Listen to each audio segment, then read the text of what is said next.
성경 말씀 마태복음 24장 15절에서 22절까지의 말씀입니다.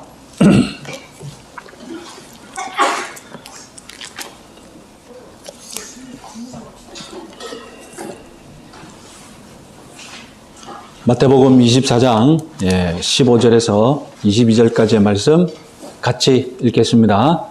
그러므로 너희가 선지자 다니엘이 말한 바 멸망에 가정한 것이 거룩한 곳에 선 것을 보거든 읽는 자는 깨달을진저 그때에 유대에 있는 자들은 산으로 도망할지어다 지붕 위에 있는 자는 집 안에 있는 물건을 가지러 내려가지 말며 밭에 있는 자는 겉옷을 가지러 뒤로 돌이키지 말지어다. 그날에는 아이벤 자들과 젖먹이는 자들에게 화가 있으리로나 너희가 도망하는 일이 겨울에나 안식일에 되지 않도록 기도하라. 이는 그때에 큰 환난이 있겠음이라. 창세로부터 지금까지 이런 환난이 없었고 후에도 없으리라. 그날을 감하지 아니하면 모든 육체가 구원을 얻지 못할 것이나 그러나 택하신 자들을 위하여 그날을 감하시리라. 아멘.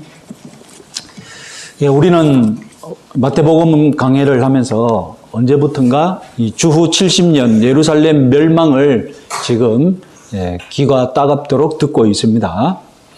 자, 오늘은 그 멸망이 어떤 과정을 거쳐서 구체적으로 진행되었는지 좀 자세히 말씀드리겠습니다.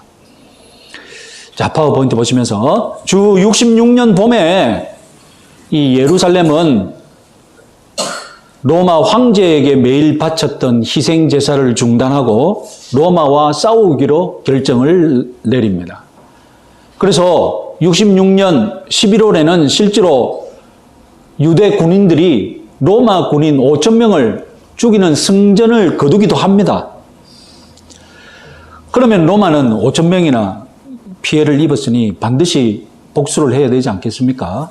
그래서 유대 전쟁 이 사령관으로 뽑힌 장군이 베스파시아누스라는 장군입니다. 그 아들 티투스도 유능한 군인이었습니다.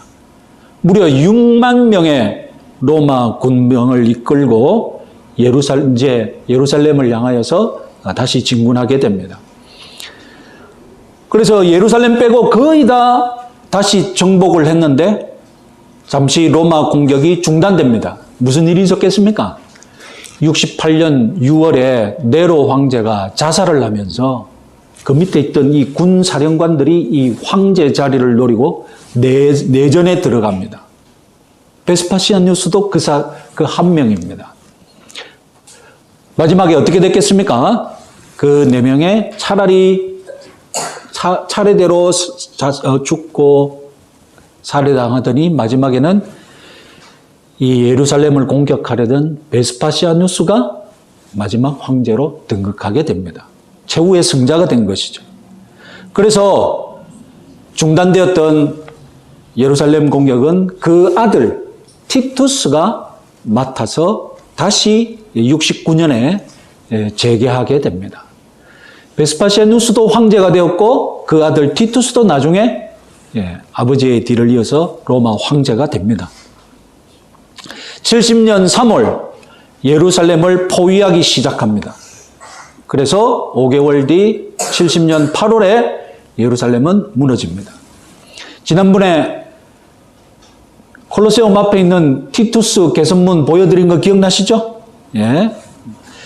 그래서 자, 그럼 이렇게 전쟁이 지연되는 동안 이 역사를 다 기억할 것이 아니라 뭐만 염두에 두면 되겠습니까? 전쟁이 어떻게 됐다? 늘어났다는 것이죠. 지연됐다는 것이죠. 옛날 고대 전쟁은 겨울만 되면 중단하고 추워서 너나 나나 싸우지 말자고 겨울만 되면 중단하고 수시로 중단했는데 그래서 한없이 전쟁이 길어졌는데 그래서 2년 3년 싸웠다고 해도 실제로 싸운 기간은 얼마 안 됩니다.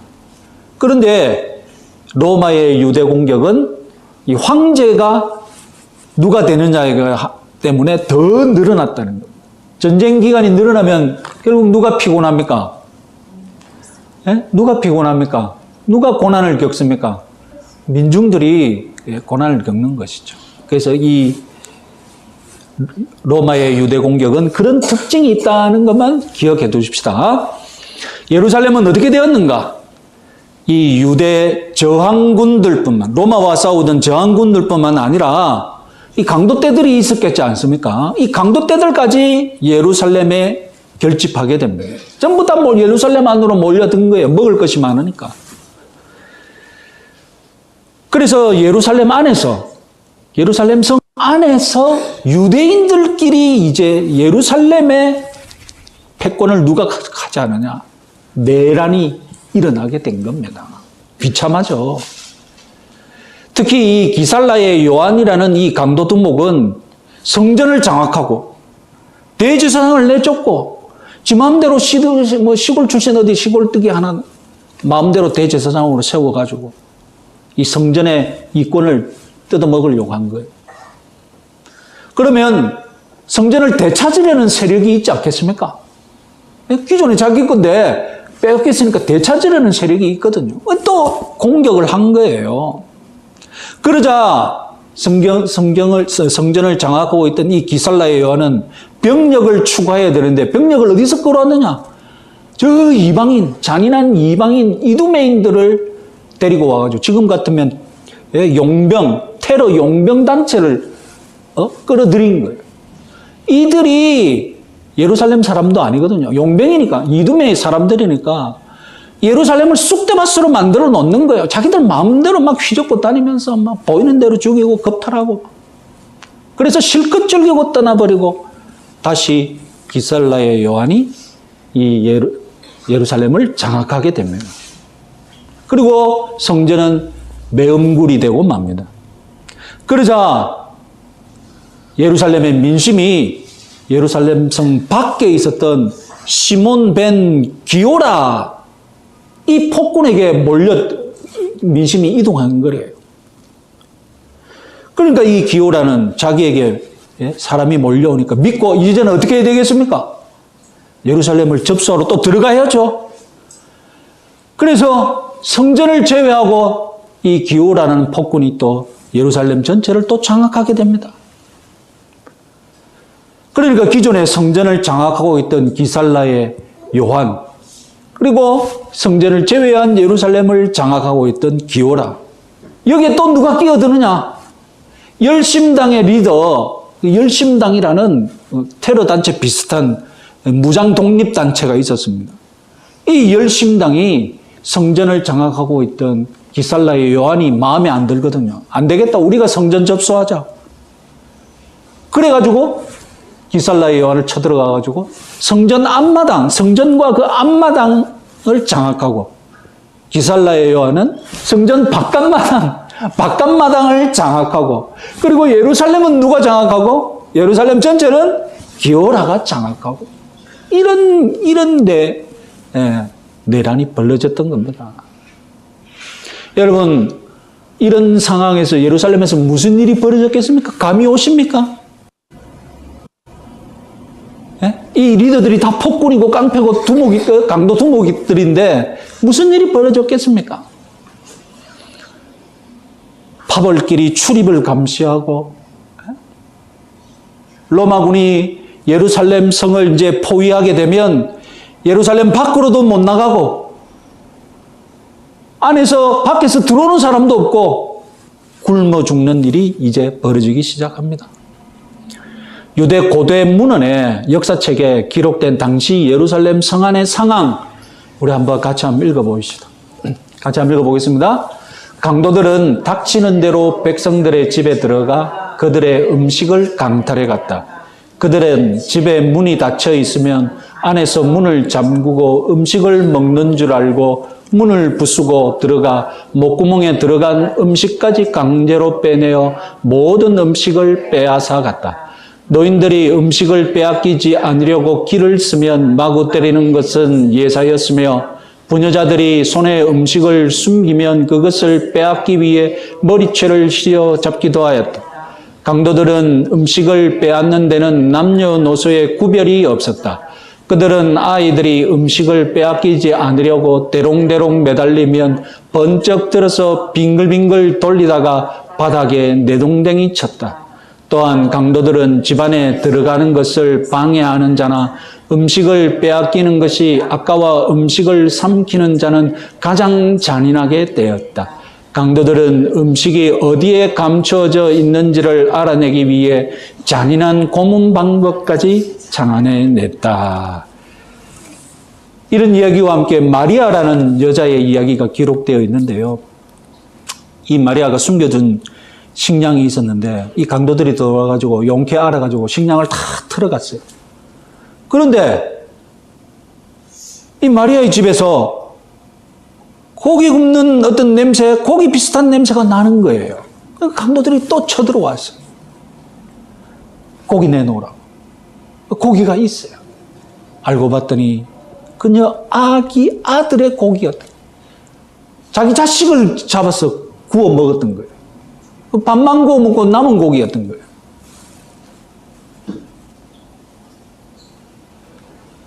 이런 일이 벌어지니까 노인들과 아녀자들은 차라리 빨리 로마 군인들이 들어와가지고 이 상황을 정리해 줬으면 좋겠다. 그런 말을 공공연하게 했을 정도였습니다. 요세푸스라는 역사, 아까 이 요세푸스라는 유대인 역사가 적은 글인데요. 이 예루살렘에서 겪은 고난을 뭐라고 정리했느냐? 같이 한번 읽어보겠습니다. 창세 후에 있어서 이 당시에 예루살렘보다 더 많은 비극을 겪은 도시는 없었으며 이 당시의 세대보다 더 많은 악을 저지른 세대도 일찍이 없었다. 지금 이런 상황을 예상하시고 예수님은 16절에서 예루살렘 파멸의 직접적이고 노골적인 징조, 이런 일이 일어나기 직전의 징조를 말씀하시는 것입니다. 다니엘의 예언대로 멸망에 가정한 것이 거룩한 곳에 선 것을 보거든 무조건 예루살렘 성에서 탈출하라는 겁니다. 유대 땅을 떠나라는 겁니다. 멸망에 가정한 것. 자, 멸망으로 번역된 헬라어는 우리가 23장에서 예수님이 저 예루살렘 성전이 황폐하게 되리라고 말씀하실 때 그 황폐와 똑같습니다. 황폐라는 단어는 광야 같다, 비어있다, 황무지 같다라는 뜻이거든요. 그러니까 성전이 황폐하게 된다. 그건 곧 어떻게 되는 겁니까? 성전이 무너져서 광야같이 아무것도 없는 것처럼 될 것이다라는 말이죠. 그래서 멸망이라는 말로 번역이 된 것입니다. 멸망에 가정한 것. 가정한 것은 무엇이냐? 신성모독적인 것. 하나님 보시기에 너무나 신성을 모독해서 가정하다고 번역한 것이죠. 그래서 멸망에 가정한 것은 예루살렘 성전을 황폐하게 만들, 황무지처럼 만들 신성모독적인 것을 뜻합니다. 그래서 그런 것이 딱 보일 거란 말이에요. 보면 신성모독적인 것이 예루살렘 성에서 보이면 탈출하라는 겁니다. 다니엘이 예언했다고 하니까 다니엘이 뭐라고 예언했는지 한번 봐야죠. 다니엘 11장 밑에 있죠. 31절 같이 한번 읽어보겠습니다. 군대는 그의 편에 서서 성소 곧 견고한 것을 더럽히며 매일 드리는 제사를 폐하며 멸망하게 하는 가정한 것을 세울 것이며. 다니엘이 뭐라고 예언했느냐? 앞으로 어떤 군대가 성전을 더럽히고 성전을 침입해서 성전을 더럽히고 성전 안에서 매일 제사 드리는 것을 어떻게 한다고요? 예? 폐지시키고 그리고 신성모독적인 것을 성전 안에 세운다는 뜻입니다. 그걸 예언한 거예요, 다니엘이.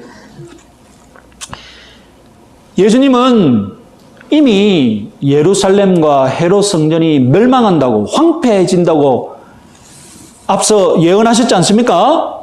그럼 성전이 어느 날 갑자기 무너지느냐? 아닙니다. 유대인들은 깨끗해졌다고 믿고 있는 이 성전, 다시 더럽혀지고 신성모독 당하는 일이 있고 난 뒤에 성전이 무너질 것이다. 그걸 캐치해야 된다. 그게 징조다. 지금 이 말씀을 하시는 거예요. 자, 그러면 멸망에 가정한 것이 구체적으로 무엇인가?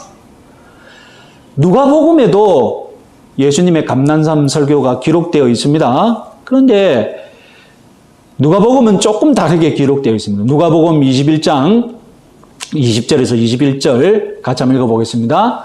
너희가 예루살렘이 군대들에게 에워싸이는 것을 보거든 그 멸망이 가까운 줄을 알라. 그때에 유대에 있는 자들은 산으로 도망할지며 성내에 있는 자들은 나갈지며 촌에 있는 자들은 그리로 들어가지 말지어다. 누가복음에는 예루살렘이 군대에 포위당하는 것을 보거든. 여기서 군대는 어떤 군대겠습니까? 로마군이겠죠. 예수님이 멸망에 가정한 것이라고 말했는데 이것을 누가가 그것은 예루살렘이 군대에게 포위당하는 것이다 라고 설명을 했는지, 아니면 예수님이 처음에 예루살렘이 군대에 포위당하거든, 쌓이는 것을 보거든 이렇게 말씀하셨는데 마태가 듣기에 그것은 다니엘이 예언한 바 멸망에 가정한 것이겠다라고 자기가 바꿔서 기록했는지 둘 중에 하나겠죠. 하여튼 예수님은 뭐라고 했는데 그걸 기록한 이 제자들이 바꿔서 무엇인가 설명하고 싶어서 둘 중에 하나 이렇게 기록한 것이라고 볼 수 있겠죠. 자, 어쨌든 예루살렘이 포위당하기 시작하면 이제 예수님의 제자들은 어떻게 대처해야 합니까? 16절 그때에 유대에 있는 자들은 산으로 도망할지어다. 보통 여러분 고대에는 적이 침략해 오면 사람들이 어디로 도피하겠습니까? 성 주변에 있는 사람들은 성이 제일 안전하지 않습니까? 성을 높이 세우면 그 성이 제일 안전하거든요. 그러니까 성 안으로 도망을 가는 거예요. 실제로 주후 60년대에 수많은 유대인들이 예루살렘 성 안으로 도피했고 그중에 누구까지 끼었다고요? 강도떼들까지 들어가가지고 그 난리를 피웠지 않습니까? 그러나 예수님은 오히려 어떻게 하라고요? 성 안에 들어가지 말고 산으로 도망가라. 왜요? 조금 있으면 성 안이 더 위험해지기 때문입니다. 17절, 18절에는 지붕에 있다가 밭에 있다가 집안에 물건 가지러 가지 말라. 무슨 말씀입니까? 조금도 지체하지 말고 오로지 도망가는 데만 신경 쓰라. 가능한 한 신속히 도망가라는 뜻 아닙니까? 고대 유대인들의 집은 이 지붕이 평평했거든요. 그래서 그 위에 빨래로 말리고 심지어는 기도하는 장소로도 사용되었습니다. 그리고 집이 다닥다닥 붙어 있다면 이 지붕을 타고 도망갈 수도 있었어요.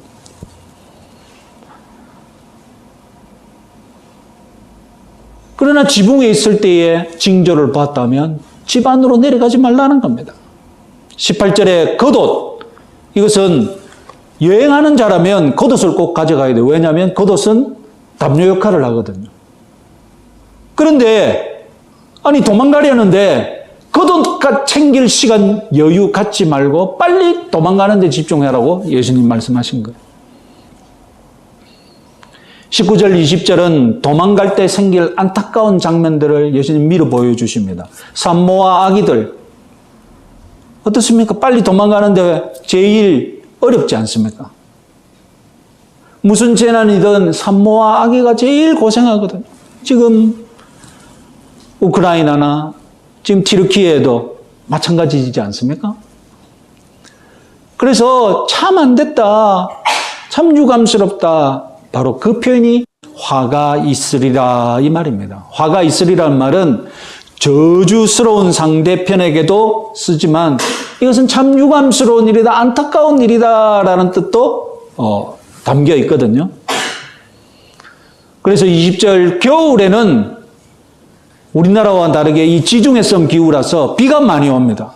비가 많이 오니까 또 도망가는데 얼마나 불편합니까? 강을 건너리 있으면 비가 많이 오니 강도 불어 있을 거 아니에요.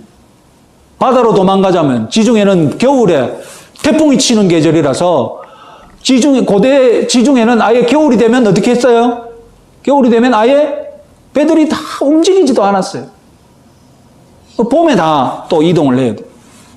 그러니까 겨울은 도망가는데 아주 불리한 계절이거든요. 안식일에는 이 유대인들이 일반적으로 안식일이라면 2,000걸음까지 걸어갈 수 있었습니다. 2,000걸음을 넘으면 일한 것이다.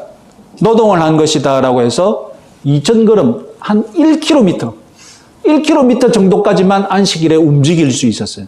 그러니까 주위 사람들이 다 지켜보는 거예요. 걸어가면 눈에 띄는 거죠. 아까 저기서 걸어왔던데 아직도 걷고 있네. 그러니까 이 안식일에 도망갈 일이 생기면 얼마나 힘들겠습니까? 그걸 단체로 움직인다고 생각해 보세요. 눈이 딱 띄잖아요.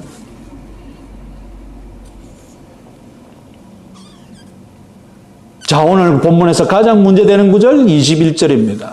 21절 같이 한번 읽어보겠습니다. 이는 그때에 큰 환란이 있겠습니다. 창세로부터 지금까지 이런 환란이 없었고 후에도 없으리라. 자, 소위 전무후무한 환란이죠. 자, 여러분 딱 이 구절 읽자마자 여러분 어떻게 생각하셨습니까?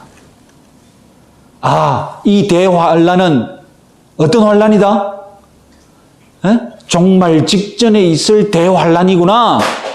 여러분 그렇게 생각하셨죠? 다르게 생각하셨습니까? 전무후무한 환란의 규모,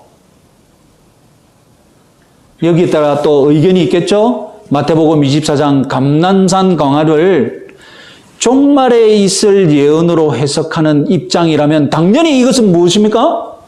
무조건 종말 직전에 있을 대환란이다라고 해석하겠죠? 그럼 이 마태복음 24장이 예루살렘 멸망을 지금 예수님이 예고하고 계신 말씀이다라면 이 21절을 어떻게 해석해야 되겠습니까? 이것은 유대 민족이 당할 전무후무한 환란이다라고 해석해야 되겠죠? 멸망에 가정한 것을 예언한 다니엘 선지자도 비슷하게 예언했습니다. 12장 11절 같이 한번 읽어볼게요.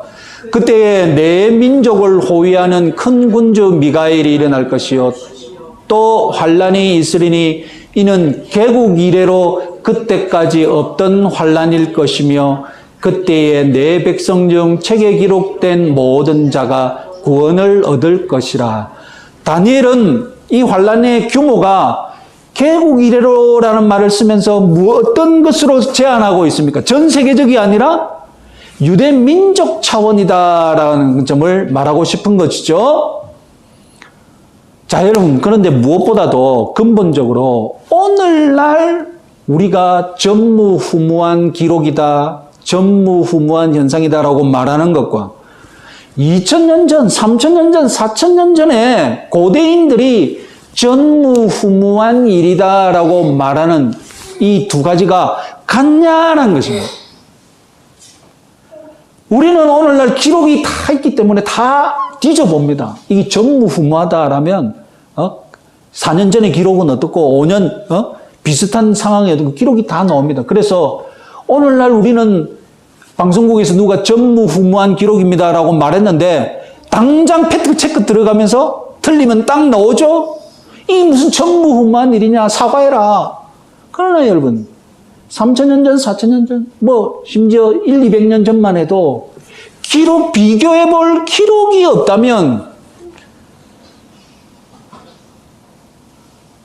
비교해 볼 기록이 없는 상태에서, 모두가 모르는 상태에서 전무후무한 일입니다라고 말한다면, 그 사람이 말하고 싶은 바가 무엇이냐는 겁니다. 예를 들어서 출애굽기 10장 14절 같이 한번 읽어보겠습니다. 출애굽기 10장 14절 메뚜기가 애굽 온 땅에 이르러 그 사방에 내림에 그 피해가 심하니 이런 메뚜기는 전에도 없었고 후에도 없을 것이라. 약 4,000년 전에 메뚜기 재앙에 대한 기록입니다. 그때의 인구와 지금 그 북아프리카 그 지의 인구가 규모가 정확하게는 몰라도 아마 한 10배 정도는 되지 않을까? 오늘날 인구가 10배 정도 더 많을 것입니다. 그러면 지금 아프리카 북아프리카가 메뚜기 재앙을 당한다면 4,000년 전에 당했던 메뚜기 재앙, 여러분 비교가 되겠습니까? 데이터가 없는 상태에서 이런 말을 우리가 하는 것 자체가 이상하지만 과연 4,000년 전의 메뚜기 재앙이 인류 역사상 전무후무한 메뚜기 재앙일까요? 굳이 문자적으로 해석하면 출애굽기 10장이 말하고 싶은 전무후무한 피해, 그것은 출애굽 10장이 기록할 때까지의 전무후무한 기록이죠. 그렇잖아요. 자, 또 다른 예를 한번 들어볼까요? 왕상 3장 12절 같이 한번 읽어보겠습니다. 내가 내 말대로 하여 내게 지혜롭고 총명한 마음을 주노니 내 앞에도 너와 같은 자가 없었거니와 내 뒤에도 너와 같은 자가 일어남이 없으리라. 자, 솔로몬에 관한 이야기입니다. 다음 왕합 18장 5절 같이 한번 읽어보겠습니다. 히스기야가 이스라엘 하나님 여호와를 의지하였는데 그의 전후 유다 여러 왕 중에 그러한 자가 없었으니. 여기서 끝날까요? 왕하 23장 25절 같이 한번 읽어보겠습니다. 요시야와 같이 마음을 다하여 뜻을 다하며 힘을 다하여 모세의 모든 율법을 따라 여호와께로 돌이킨 왕은 요시야 전에도 없었고 후에도 그와 같은 자가 없었더라. 여러분, 제가 여러분들께 뭘 질문하고 싶겠습니까? 네? 이 세 명의 왕 중 이스라엘 역사상 전무후무한 왕은 누굽니까? 네? 솔로몬, 다음에 히스기야, 요시야, 모두 이와 같은 왕이 전에도 없었고 후에도 없었다고 말하지 않습니까? 그러면 엄격하게 문자 그대로 지혜 분야에 있어서는 솔로몬 왕이 전무후무한 왕이고 여호와를 의지하는 분야에서는 히스기야가 전무후무한 왕이고 여호와께 돌이키는 분야에서는 요시야가 전무후무한 왕이다. 우리가 꼭 이렇게 믿으면 성경을 제대로 믿는 겁니까? 성경이 말하고 싶은 바가 꼭 그럴까요? 이스라엘 왕에는 세 분야에 각각의 전무후무한 왕이 있었다. 그것이 진짜로 성경이 우리에게 말하고 싶은 뜻이 아니지 않습니까? 그럼 전무후무하다. 고대인들이 말하는, 그들이 기록도 없고 데이터도 없고 측량도 안 했는데 전무후무하다고 말하고 싶을 때 그들이 무슨 말을 하고 싶었을까요? 영어 표현 중에 최고들 중에 하나다라는 표현이 있습니다. 우리는 잘 사용하지 않는데 최고들 중에 하나, 그러니까 최고들 중에 최고라, 최고들 중에 하나라. 아니 여러분, 최고라면 한 명이 있어야 하지 않습니까? 최고는 한 명이지 여러 명이 있으면 최고가 아니잖아요. 우리는 그렇습니다. 그런데 여러분, 실제로 이 사회에서 최고의 자리를 두고 경쟁하는 라이벌들이 여러 명 있죠. 그렇잖아요. 그러면 그들을 통틀어서 뭐라고 합니까? 최고의 자리를 두고 경쟁하는 라이벌들이 있으니 그 라이벌들을 통틀어서 뭐라고요? 최고들 중에 하나다라고 표현하는 거예요. 그들이 최고의 자리를 차지할 수 있는 아주 유력한 사람들이라는 것이죠. 저는 이 고대인들이 전무후무하다라는 말을 사용했을 때 바로 그런 뜻을 전달하고 싶었다라고 믿습니다. 주 70년 예루살렘에서 그들이 환난을 당했을 때 전무후무한 환난이다라는 말은 유대 민족이 역사상 겪었던 가장 최악의 환난들 중에 하나라는 뜻입니다. 어떤 학자는 굳이 유대 민족이 20세기 제2차 대전 때 당했던 환난과 1세기 예루살렘 멸망 때 당했던 환난을 비교합니다. 성경이 뭐라고 했습니까? 전무후무하단 환난이니까. 그러니까 뭐라고 해석해야 되겠어요? 1세기 때 예루살렘에 당했던 환란이 2차 대전 때 유대인들이 당했던 환란보다 더 심한 환란이다라고 굳이 이렇게까지 해석을 한다니까요. 성경 고지굿대로 믿으면 정말 그렇겠습니까? 정말 예루살렘에서 당했던 그 소수의 유대인들이 당했던 환란하고 2차 대전 때 유럽 전역에서 그 생지옥을 경험했던 유대인들이 당했던 환란하고 어느 환란이 더 크겠습니까? 이런 거 비교하는 자체가 어리석은 일인 거예요. 고대인들이 전무후무하다라고 말했을 때는 무슨 뜻이라고요? 최고들 중에 하나의 사건, 최악 중에 하나의 사건이라고 해석하는 것이 더 바람직하다는 것입니다. 자, 그러면 예수님의 제자들은 지금 주 30년대에 예수님이 지금 너희들이 앞으로 멸망에 가정한 것, 로마 군이 예루살렘을 포위하는 것을 보거든 즉시 탈출해라고 지금 주 30년대에 지금 미리 말씀해 주고 있지 않습니까? 그래서 40년 뒤에 진짜로 로마 군인들이 쳐들어왔어요. 성을 포위하려고 합니다. 예수님의 제자들은 어떻게 했을까요? 기록이 있습니다. 예루살렘 성 안에 여러분 아까 이두메인들이 들어와가지고 쑥대밭으로 만들었다고 했죠. 그리고 열심당이 성전으로 쳐들어가가지고 또 성전을 장악하고 성전이 완전 엉망이 됐다고 했죠. 제자들은 즉시 알아차렸습니다. 아, 멸망에 가정한 것이 들어왔구나. 지금 성 안에서 아까 말씀드렸듯이 세 개의 파벌들이 서로 싸우고 경계하고 출입을 감시했거든요. 그러니까 도피하기가 쉽지 않은 거예요. 돈 빠져나가기가 쉽지 않은 거예요. 그런데 무슨 일이 벌어졌습니까? 로마가 공격을 중단하고, 로마가 공격을 중단하고 전쟁이 멈춰버리는 일이 생겼죠. 이때다 하고 예루살렘 성 안에 있었던 예수님의 제자들은 로마가 잠시 공격을 멈추는 사이에 하나씩 빠져나가기 시작합니다. 그리고 미처 도피하지 못했던 제자들도 로마가 성을 다시 포위하기 시작하면서 어떻게 해서든 빠져나갔다고 애를 썼습니다. 이렇게 도피한 예루살렘의 유대인들, 유다의 유대인들, 다음 사진을 한번 보시면 산으로 도망가라고 했으니까 요단강 건너 산지를 통하여서 도망가기 시작해가지고 최종적으로 정착한 도시가 어디냐? 예루살렘이 멸망하기 전 예수님의 제자들이 최종적으로 도망가서 정착한 도시가 어디냐? 저 위에 펠라라는 도시에 정착을 해서 안전하게 보호를 받았다고 합니다.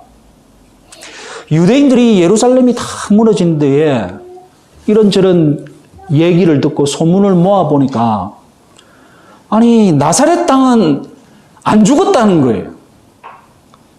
나사렛 땅은 로마군이 성 안으로 들어오기 전에 다 도망갔다는 거예요. 그런 소문이 있다, 결집이 된 거예요. 이 무슨 일이 있었길래 이 나사렛 땅은 도망을 갔지?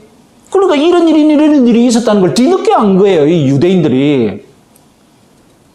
그러니까 얼마나 유대인들 입장에서는 열받습니까? 아니 예수가 그리 예언했고 그 예언 따라 미리 도망갔다고? 그러니까 이 유대인들이 열받아가지고 저 나사렛 땅 우리가 저주해야 된다. 그래서 기도문을 만들었는데 그 기도문 18가지 제목 중에 하나의 기도 제목 중에 무엇이 있느냐? 하나님 저 나사렛 땅들을 하나님께서 심판하여 주십시오. 나사렛 땅을 저주하는 기도를 그때부터 하기 시작했다는 썰이 있습니다. 실제로 기도문은 그렇고요. 실제로 기도문이 그때부터 만들어져서 나사렛 땅을 저주하는 기도문이 실제로 제작돼서 기도했었고요. 그 만들어진 과정이 그렇다는 썰이 있다는 것입니다.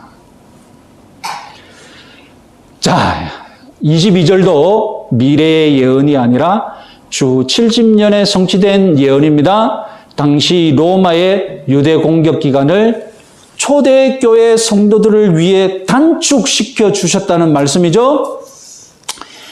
예루살렘을 무너뜨린 이 로마의 티투스 장군은 이 전쟁을 오래 끌고 싶지 않았습니다.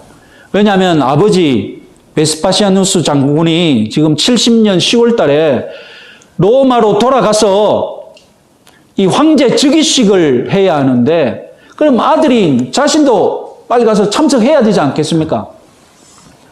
그래서 이 티투스의 유대 공격은 단기간에 빨리 끝내고 싶었던 거예요. 그 덕분에 아까 말씀드렸듯이 펠라로 피신해 있었던 초대교회 성도들 무사할 수 있었습니다. 티투스가 시간 여유가 있어가지고 전쟁을 즐기는 자였다면, 온 유대 땅 돌아다니면서 쑥대밭을 만들었다면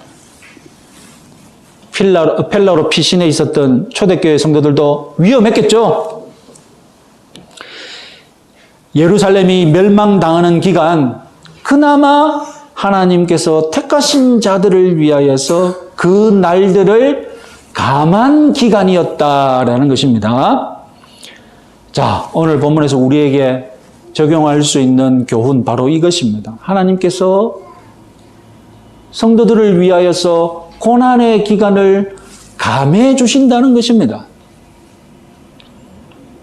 하나님은 자기 백성들을 악인들과 함께 망하게 내버려 두시는 분이 아니십니다. 예루살렘 성을 멸망하실 때 하나님은 의인과 악인이 함께 멸해지지 않도록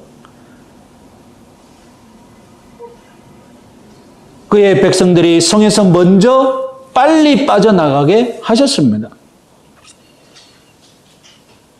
악인이 자기 죄의 분량을 차고 넘치도록 채워서 하나님의 심판을 당할 때, 그때까지 악인들에게서 고난과 핍박을 당하던 의인, 그 의인을 하나님은 보호하여 주시고 구원하여 주신다는 것입니다. 절대로 악인과 함께 의인이 망하지 않도록 하나님은 보호하실 줄 믿으시기 바랍니다. 감람산 설교 누가복음 21장 17절에서 19절 말씀 같이 한번 읽어보겠습니다. 또 너희가 내 이름으로 말미암아 모든 사람에게 미움을 받을 것이나 너희 머리털 하나도 상하지 아니하리라. 너희의 인내로 너희의 영혼을 얻으리라. 약 2000년 전에 악인과 의인이 함께 멸하지지 않고 의인은 구원하시고 악인이 심판당하도록 역사하셨던 하나님, 오늘날에도 우리 성도들을 보호하시고 성도들을 중심으로 역사를 이끌어 가실 줄 믿으시기 바랍니다. 우리가 보기에 의인이 망하는 것 같고 악인이 잘 되는 것 같지만, 그러나 하나님이 역사를 움직이시는 그 뜻에는 의인은 보호하신다는 것, 자기 백성 선택받은 자는 보호하신다는 사실 믿으시기 바랍니다. 신실하시고 공의로우신 하나님, 오늘도 저와 여러분들을 이 모양 저 모양으로 보호하실 줄 믿으시면서 이 확신 가운데 승리하시며 살아가시기 바랍니다.